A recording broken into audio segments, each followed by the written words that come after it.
Welcome to an all-new season of Colorful Lives presented by State Farm. I'm so happy to be back with my ladies. Oh my Hi, gosh. Sweating Team Unite. I know, we're back. This is so exciting. And we've had a lot of things happen in our lives. Oh my gosh. Last time we saw you, you were still pregnant. Oh my gosh, yes. I had You have a whole human being that you made. A whole little awesome human. I'm about 60 pounds lighter. Do I look the same? Do I look like Tanya? Listen, you look as talented and as beautiful as ever. Yes. Thank you so much. No, and you guys, Angela, you finished your property that you were... Oh, yes. I finished flipping one property in Detroit. I still have two. One of them I'm keeping. One of them I'm selling. And I'm also in the process of acquiring another property in Brooklyn. What? Yes, Like, a condo in Williamsburg. Real estate mogul. And I launched my Drink Fresh Juice business. You did. A lot happened because you guys motivated me. Oh my God, and I forgot to share, I did start a nonprofit, after I had the baby. It inspired me to start a nonprofit for mothers who want to experience pregnancy on their terms, but might not have the financial means. So I'm really excited That's about amazing. That's so cool. I love that. Last time your baby was on the way too. Yes! My child, I wrote a whole book. Yes. I wrote a book with my friend Ann Friedman. It's so exciting. I can't wait to read that book. It's going to be out in 2020, but the bulk of the work is done. So And that was a process for you, which was Girl. a great process. But I'm so happy when you were done. She hit us up like, I finished my book. I finished because you guys motivated me so Money much. done. You know, I was doing that and doing the show with you last season. And know. also, I learned a lot. So it's really exciting for me. Well, that's what this is all about. And this season, we're focusing on the things that we wish we knew before major life events. In this week's episode, we're going to dig into all the things that you should know before getting into debts. There are many different ways to accrue debt. We all know that. But there's nothing wrong with having debt. And in fact, paying off debt can actually help you build your credit. So how can you request a credit limit? So a credit limit or a credit line increase, a lot of times what you can do is you can log on to your mobile app or whatever it may be, however you do your banking, and you can apply in there. It's a lot easier now for people to apply for credit or to apply for a credit line increase. You just want to make sure that you have information about your financials accessible, et cetera, because of course, if they're going to give you money or give you debt, they want to make sure you can pay it back. Of course. It's not going to be anything out of the ordinary. It's just going to be like, what do you do? Right, and they usually ask you what your income is, and there's a whole process for that. And you can also just call. I call all the time. I just call and I say what are my options? Yeah. What are my options? And then a lot of times you pay on time, they automatically give it to you. I'm sure you guys, you're going about your day, minding your business, and you get an alert, your credit line has increased by XYZ amount of dollars. And don't forget, you don't have to use all that credit. Yeah. By the way, you don't have to push it to the limit. That's not what the line means. Yeah, it's just you have it available, but it's we really don't want you to use this, because if you use it all, they want you to use it, but they don't want you to use it all. Don't max out, baby. They kind of want you to use it all, though, because then they can get the money, you pay fees on that and et cetera, but that will drop your credit For score. your own sanity. But if you're, if you're someone who you pay off your credit card on time every month, that's always good for you. And also, the more credit you have, but the smaller, the smaller percentage of it that you use, the better it is for your credit overall. So that's why it's nice to have a very large credit limit. Right. But it's also great to not keep up with the Joneses on your credit limit. Exactly.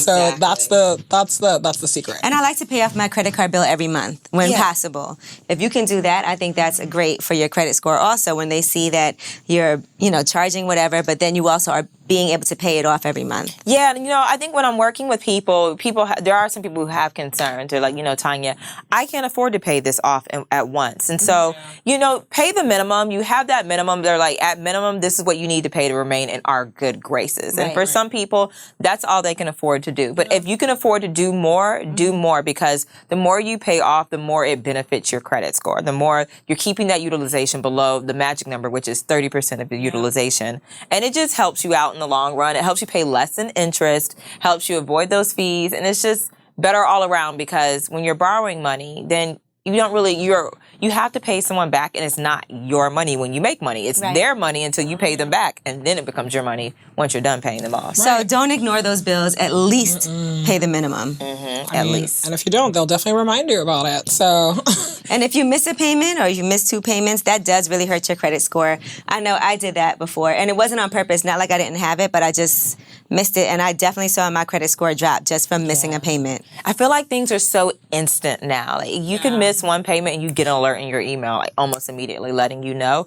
But the thing to keep in mind is that, 30 days, you have about a 30-day grace period from that missed payment. But then after that 30th day, then it goes, that mark will go on into your credit history, and you can't change your credit history. Like that's one thing you can't change. Once that's in there, you have to call them and they have to amend it, and they don't really want to do that. And also, you can pick the date that you want to pay your credit card. That's the thing that I didn't realize. I would get really stressed out. I was like, but I get paid on this day, but all my bills are due on this other day. And actually, I was like, oh, you can just call people and say, I want to pay my bills on this. You can do that with your gas company. You can do that with your credit card. It usually takes like one pay cycle to happen.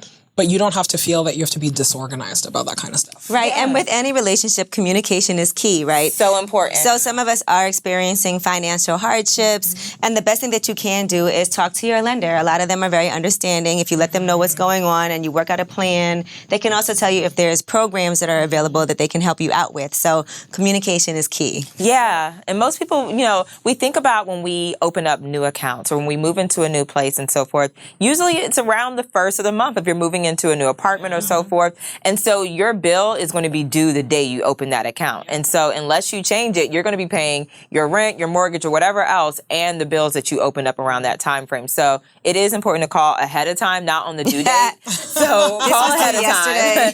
They were like, you know what, we need to pay this today, and then we'll change it around for you. But yeah, you can go ahead, you can make changes. I know for me, I like to pay all my other bills in the middle of the month.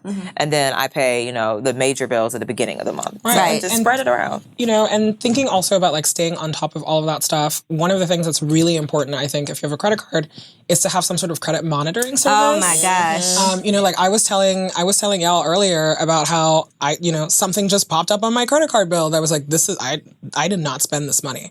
And if I wasn't paying attention to it, then it would have been an issue. And so I think that like, the more technology is a part of your life, the more you should be really, you should actually really pay attention to that, because even the big banks and big companies all have data breaches. Yeah. So you don't have to lose your wallet for your information to be compromised. It's compromised because you've shared it with someone. And so part of being responsible financially is also really being responsible for your cyber health.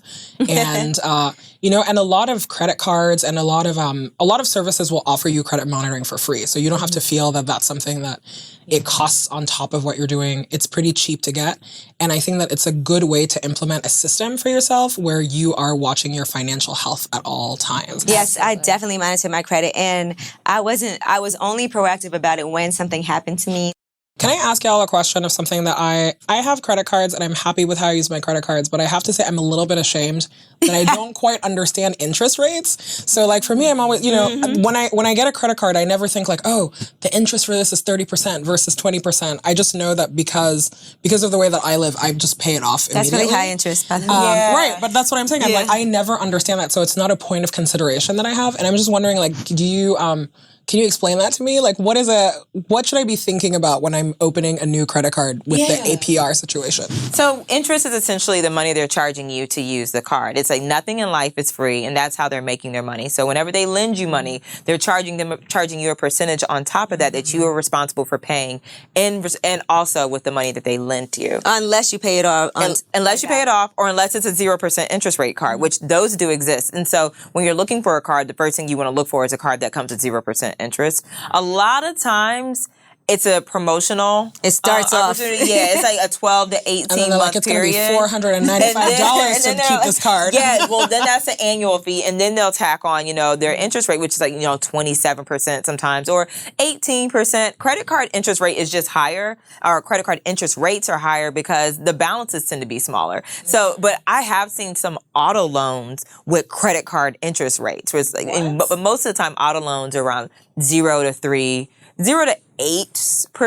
interest rate. But that's just because it's a larger amount that you're borrowing. So they're going to make more money over the time of that loan. So to think about it is interest is the money that you pay to borrow debt. And when you have better credit, you get a lower interest Yep, rate usually. the better which doesn't seem like it makes sense, right? Like the better your credit is, but I guess it's an incentive for people who have good credit to That's also utilize because your they trust services. you. Yeah, they feel more trust you. confident that you'll be able to pay this back and pay it on time. Exactly. So it's a reward for you having done the right. Yeah, but interest is, as long as you pay your bill off every month, then you can avoid that interest. But I think that a lot of people have anxiety when it comes to debt. And I was really interested to find out from you guys, what are some of the things that you learned about debt or heard about debt growing up? I thought that all debt was bad, and I think that it's a very immigrant kind of way to be. That's like you don't borrow money from people. You don't need debt, but that's not how America works. In fact, No, it's not. in fact, I didn't get my first credit card until I was almost 30, and I have to say that really hurt me in the long run, right? Because I had to establish my credit. I'm somebody who travels a lot, for example, and I didn't realize that I was always like having to pay I didn't have a card to like hold my room. Right. And so I would always have to like to rent a car. the entire, to rent a car, to do whatever. And it's like if they do that on a debit card, for example, you don't see that money for like weeks, right? Because they have debited the whole thing from your account. Which dings a lot of people. Right. And sometimes it's a hold too when you get a room and you have a debit card and they hold that money and then now you don't have access to your own While money. you're on vacation. So it's just, I think that psychologically is really hard for me is I have a hard time like carrying debt. It's why I pay my credit card off every month, but it's also because I haven't had to use my credit card to do any kind of investment, right? I was like, I'm using it to pay for the things that I need and get the perks that I want for the cards that I have. Yes. So the money is always allocated. Yeah. Even if I do a big purchase, I usually will transfer it immediately. I pay my credit card off multiple times in the month because I just don't like carrying the balance. But I think that in the long, it was not a good way of thinking because it costs you a lot not to participate in the credit card economy and in debt, And so I'm somebody who, I'm reasonably financially healthy, but I've had to play a lot of catch up. And if I had known that earlier in my 20s, I would have made different decisions, right? And so I just think that it's, you have to really weigh your own bias against actually the reality of what the financial market is. Yeah. Well, I grew up getting credit cards as soon as I was in college. As a freshman, I signed up for 2 credit cards because, they are on campus. Giving you a pizza and a T-shirt. Here's a T-shirt, right. Here's a water bottle. Yeah, but I did not fall for that. Well, I fell for it. And I think my whole life growing up, my mom, she uses credit cards all the time. Her credit card bills are crazy.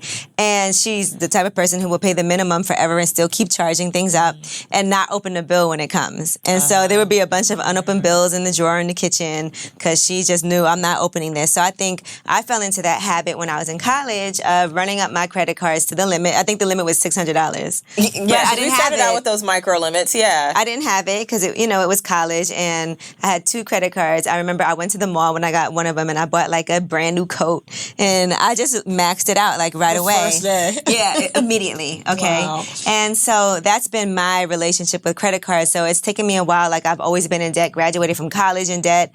I remember my grandfather gave me a check and I had to use all of it to pay off my credit card debt. But it was a good feeling to be able to do that. Yeah. Even though I didn't have any fun money to play with after that, at least I paid off those credit cards. But then my credit was ruined for a period of time. So it took a while for me to reestablish my credit. And I remember when I went to get my car and I didn't need anybody to co-sign it for me, that was so exciting that I had finally gotten myself into a space where I don't need to ask somebody to co-sign for a car for me. I can do it on my own. Yeah, this feels like it's freeing. And I think that's one of the things about, having bad credit or having debt is it can complicate your life if you're not in a good place with it. Yeah. That's where a lot of the anxiety comes from. I mean, that's why I started My Fab Finance was because I made so many bad mistakes. I was like you, Angela, but I don't even think I got a free shirt when I got my first credit card. I was like, just here, ruin my credit for free. Man. Just don't give you me didn't get anything. a shirt. I didn't get a shirt. I didn't get pizza. I didn't get a Frisbee, nothing. But I was going to Miami right before I got my credit card in the mail. So I bought things when I was in Miami. You can't tell 18-year-old Tanya nothing who's on South Beach buying things with her credit card. Absolutely not. Full adult with no job to pay this credit card off. But I learned from that. And my parents always spoke about credit, but they didn't talk about how credit worked other than paying your bills on time. Mm-hmm. So for me, I didn't understand keeping my utilization low, that I needed to keep my limits low or my balance low so that I could maintain good credit. But I remember I learned a valuable lesson about credit when I went to go finance my first car. And my father thought that he was going to have to co-sign with me. Mm-hmm. Because by this time, I had paid off those credit cards and everything. And he thought he was going to have to co-sign. They were like, actually, your interest rate is better if your father's not on the loan. Whoa. Wow. I'm doing better than you, Dad. I was like, ooh.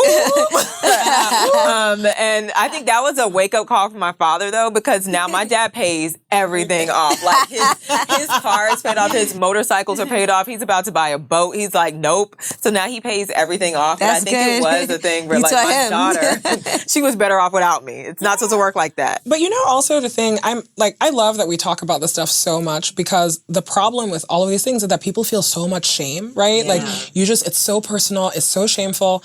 And then you get caught up in these situations where you're like, oh, I got to rent an apartment with my partner, or I need a car and my dad is there. And then, so your financial situation always comes up in a stressful moment. Yeah. Whereas like if actually you have a way to talk about it and you're not ashamed and you're not embarrassed, because everybody will have money problems. If you have $600 or you have $6 million, like money problems can come knocking at your door. Yeah. And you just need good financial hygiene. And part of that is is really releasing the shame of talking about it. And I really hope that that's what we're doing by having all these conversations.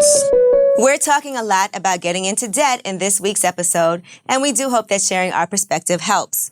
But this podcast isn't the only resource. There's nearly 19,000 State Farm agents across the U.S. who are waiting to help protect what's important to you and guide you through major life milestones.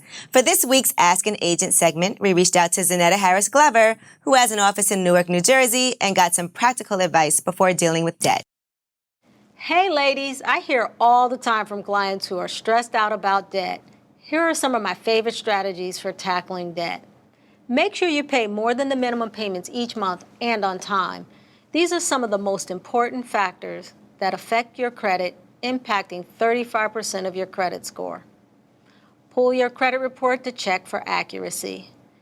Think of your credit score as your final GPA in school, then your credit report is the transcript of all your classes. Make sure everything on the report is correct. Removing incorrect information could cause a quick bump up in your score.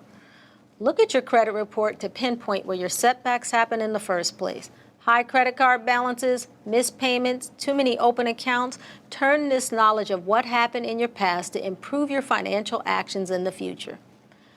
Also check out annualcreditreport.com to get a free copy of your report. Keep in mind there are a number of online resources that will provide you with your score for free. For more tips on managing, consolidating, and controlling your debt, talk to your local State Farm agent or visit us at statefarm.com. For the second half of today's episode, we're joined by Desarte Yarnway, the founder of the Berknell Financial Group. Hello, Desarte. Hey. Hi. He's the author of Pay Me in Equity, a millennial guide to understanding equity compensation and young money, 4 proven actions to design your wealth while you still can. He's also the host of the Young Money podcast. Welcome to the show, Desarte. Thank you for having me. We're so excited to have you I'm here. excited to be here. We're so excited to have you. I really want to talk with you about, the big picture versus the little picture a little bit, because I think that some people get really, equity is a word that not everybody understands.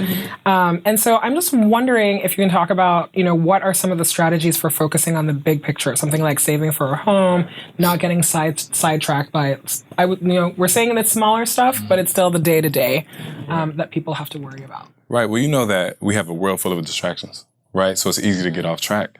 I think that what we do is we try to focus on big wins and small wins, right? So there's going to be a big win, which is the home that you want to buy. But there's milestones, kind of like checkpoints that you should make along the way that are small victories. Yeah. That's when you can celebrate and say, hey, I saved $10,000 or $5,000. That's a small win. Or I paid down that credit card. That's a small win. And these will help you realize the big win at the end of the day. So when you celebrate, like I saved $10,000, is it okay to spend $1,000? You have to reward yourself. I'm kidding. Right? You have to reward yourself. I think that's healthy, right? But it's important to have those spaces in place where you can say, I did this, right? I have this momentum and I can keep it going. I know. And I also feel like just like when you have a diet or you're on a fitness regimen, is it important to allow yourself to have a little bit of cheating every now and then? Absolutely. I think that you have to build that in, though. right? So you have a budget. You can't be too stringent or too tight. Like, use a diet for an example, right? You're counting calories and you're doing all of this and you want that donut. Like, it's okay I had to build. I had 2 donuts. It started out as half and it ended up as 2. Right. It's okay, though, to build that in. To say, like, today is my designated cheat day. I'm going to buy something for myself at the end of this quarter, right? I think if you don't do that, you're destined for failure. Or you're gonna chew this donut and spit it out. Oh, no, I'm kidding. Going on the journey, okay? But yeah, and I think that also, you know, your book, Pay Me in Equity, talks about, you know, debt. So even like big debt versus small debt, how do you feel about that? See, this is the thing about our community, right? We think that debt-free means that you're wealthy. And that's a lie. Right? Debt-free say that does not again. mean wealthy. Sometimes you have to accumulate debt to realize what we call multi-generational wealth. There's no way that many people are paying for houses in cash. No way. Right? You're not doing that. Sometimes you might have to accumulate business debt, right, to start that business, which can pay you 10x versus what your employer can pay you. Tanya, you're a good example of that, right? So it's like... Don't tell my business to start that. You know what I'm saying? Like, you've built a business, right? And you've done it really well. So I think that that's something that you have to do. Debt-free does not mean wealthy, and in some circumstances, you have to accumulate some debt. That's such a good thing. Get to the next level. You know, also like what we were talking about a little earlier, you just made me think a lot about the psychology behind spending and just how so much of the spending that we do is done subconsciously. I think about, you know, how some of these like retailers online just follow you, and next thing you know, you're getting served an ad. And so much of retail is just preying on your impulses. And so, you know, I think that thinking about it as something that you have to be really mindful of. Do I actually need to buy this? If I go, you know, if I just take a break and I go, you know, sometimes I do this. I'm like, I just go for a walk. And I was like, if I come back after the walk, do I still need to pay for the thing? And just, you know, diffusing that tension.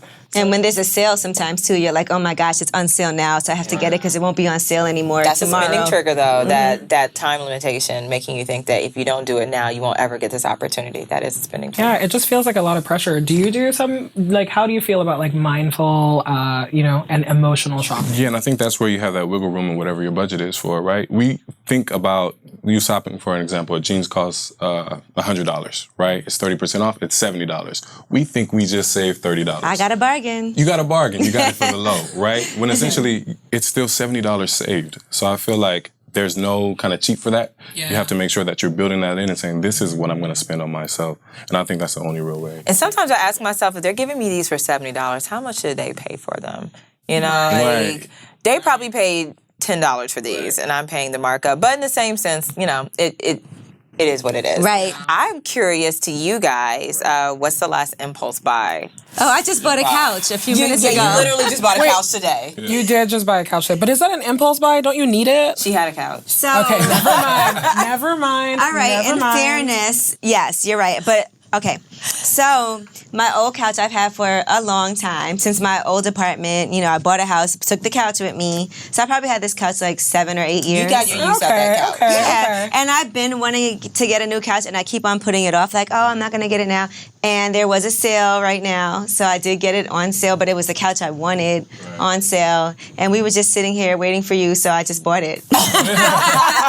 So you triggered that spending. You did. But I think, you know, it's something that I felt like I needed, and it's for my house. And I spend a lot of time in my home, and I feel like I've, you know, had 8 years with the former couch. Time to move on. Yeah. What about That's you? fair. I bought a dress that I don't need right now. You said you weren't shopping anymore. I know. That's why I'm telling you it's an impulse buy. It was bad. I'm technically on a clothes shopping fast, and I saw this dress, and I was like, you know what? I have the perfect party to wear that to in many months.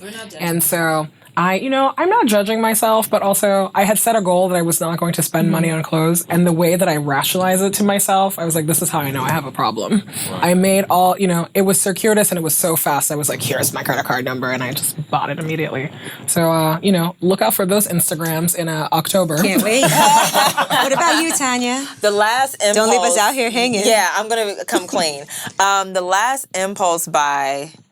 I mean, I feel like I make them regularly, but the one that stands out was I'm really into fanny packs right now. I love the fanny pack. Yeah, because as a mom, like I just Fanny need packs, everything right here on the hip. I ready to love go. it. I love it. And you have the baby, and that's a good rationalization, so you don't have to carry. Oh, it's part of my mom wardrobe now. It's like my lifestyle. So I had a fanny pack from a discount retailer that I was going hard with, and I was like, you know what, Tanya, you use this every single day. You can get yourself a nicer fanny pack. So I bought a designer fanny pack. Wow. When I was at a store, it was on clearance. And Okay. that was kind of impulsive because it's on clearance. That was, yeah. What about you, Desarge? They don't just act like it's us. So I've been traveling a lot lately, and I love food. So we were in Manhattan earlier yesterday, and it was like this one meal that was like, they don't tell you the price because it has all the shrimp You gotta ask. and everything. You know what I mean? Market price. We came to get this, but we ended up getting that meal, right? And those are my impulse spends. I have a question for you, Desarte, because I know that you typically work with high net worth individuals and so forth. Do you feel that debt is something that is a problem across all income brackets, or do you find that it affects one income bracket more than the others? No, I don't think that keeping up with the Joneses is reserved for just the people that don't have it. I think that it's a problem that everybody has, right? The more money that you have, the more things you have access to, right? And when you talk about like mental fitness, we are compensating for things that we might not have got when you get the money, right? So then you're dealing with those things. Like, I never got this when I was a child, so I want to get all of this now, right? My thing is hotel rooms. I realized that is my thing. So growing up, my parents are extremely frugal in certain regards, like certain things, because but growing up, we would stay in like these little mom and pop inns and so forth when we would go on family vacations. And so my thing is like staying in nice accommodations. Right. And, I have to also. Yeah, that's like my one thing, and I'm just realizing part of it comes from as a child we did not stay in accommodations like that. But you're good because you know your triggers, right? A lot of people don't know why they do what they do, and especially as it pertains to money. So I think it's important for you to identify those so you can always stay ahead of those or build it in your plan. It's hard sometimes when you're hanging out with certain people. Like, I'm going on a vacation, and Tell them where you're going. Just tell them where, not with who, but you can tell them where. I'm going to Saint-Tropez There you go. for the first time ever. So that's already a costly trip. But when you land, right, in Nice, you can either take a car or I think a train or something, or a helicopter. My friends want to take the helicopter from Nice to Saint-Tropez. It's an experience. But it's so expensive. Yeah. It's like $700 round trip or something for a 25-minute helicopter ride. And I'm like, that's a lot of money. That's interesting because one of my good friends who has recently passed, that's one of the things we were talking about when it came to his finances was like, he is rich by association, and so in his own income, like he wasn't doing bad, but he wasn't doing as well as the people he was around. But he was expected to play at their level, and that was causing a lot of financial issues for him because like, I can't afford to do these things that come easy to them, but I play in their league, and so I kind of, if I want to remain in their league and remain around them, I have to come to the table. And But you also know if somebody is your friend by how you talk to them about money, right? Like something like, I think we all remember times where we couldn't buy the things that we wanted, and now you know that you have access. But I think that if you are not able to have real conversations with even your friends about that stuff and say, I'm saving for something else, I can't afford it, or I don't make as much money as you, it tells you more about that relationship. But I also think that, like you were talking about triggers, I think that it's good to also, you need to have a criteria for yourself or what you're not willing to scrimp on. Right. And for me, travel is that. It doesn't need to be a 5-star hotel all the time, but I know that I need to feel safe and I need to feel happy. Right. And I find other ways to compensate for it. I was like, that's why all my credit cards are credit cards that will give you points towards travel. That's why, I will save other ways to make sure that happens. But I think it's good to know ahead of time instead of in a panic moment. We're going to be doing something new in season 5. Okay. We know that thinking about all these topics like finance, it can be so stressful for a lot of people, including me, especially me, probably. But it doesn't have to be. So we're going to have a money meditation on every episode. And for today's money meditation, we want to take a moment to envision being debt-free. Just think about it. Okay. Picture a not so distant future where the collection notices, the phone calls, the nagging reminders, they're no longer part of your life. Your budgeting, saving, and discipline has really paid off. I'm thinking about that for myself. But for the rest of you, what's your dream way to celebrate becoming debt-free? For the debt that you need to be free of. Because as we said, not all debt is bad debt. Right. Is a mortgage bad debt? No. That's great debt. I have a couple. I feel like my debt-free celebration would be a trip. I feel like most of my celebrations are a trip. I think that's how I reward myself is by going on some type of trip, going somewhere I've always wanted to go and experience, because I'm more of an experiences over things person. And when I created debt for MyFab Finance, I had to forsake a lot of experiences because I had to pay off things. So it's just a reminder to myself, like, what really matters to you, and it's experiences. I love that. For me, I would say I really, really want to buy a vacation home. So when I get to the I want Angie's. I trade mine in for vacation home. I really do, but I wanted to make me money also. And so I've been talking to a couple of my friends about trying to partner up and find something so that we have a place we can go to whenever we want, but also we can rent it out to make some money and put it on one of those sites so that people can go and stay there and we cash in and at the same time. I'm willing to put in on that, actually. Okay, well, let's talk about it. Send the line. Let's do it. Send the line. I love it. We're talking about shedding debt. You guys are just bringing on more. It's good The debt. good kind. It's The good kind. Debt-free does not mean The good kind. Right. I didn't have any debt except for medical debt because I got cancer and I had to put a lot of expenses on a credit card. And I was really lucky that I could afford to do it. But I remember the day that I finally paid everything off. It was like, the MRI is gone, everything is gone, and I'm healthy now. And I decided to start a savings account for experiences that I want to have. I was like, this money that I used to pay into this is still money that I can move around for other things. And so once a year, I want to go on a trip, a solo trip that is a trip I've been dreaming of. And so for me, that's just been really, really helpful. Awesome. I don't have any debt. But I think the celebration for me is going to be buying a duplex or a triplex in the Bay Area sometime next year. So that's what we're planning for. But I also think it's important to pay it forward. So I'm going to open accounts for my nieces and nephews. Nice. So they can have the opportunity to do something like that when they mature, right? Yeah, so I think that's going to be another form of my celebration. Yes. But that's great. Well, of course, we want to hear what you came up with. So let us know your response to this week's brand new money meditation by posting on social media. You know what that hashtag is. It's Live Colorful. That's Live Colorful with 2 L's at the end of full. So Live Colorful. All right. That double L at the end. And guys, that's it for the week. So make sure you check back next week where we'll be getting into the things you should know before getting married. Woo. Yeah. Talk about it. It's a change. And special thanks to our guest, Desarte Yarnway, for joining us. Yay. Thank you, for having Desarte. Now, please let our listeners know where they can find you. They can find us at www.berknell.com, and they can follow me on all social media at Desarte Yarnway. Spell Berknell. Just, Berknell, and my name Dasarte Yarnway, as it sounds. Thank you guys for joining us.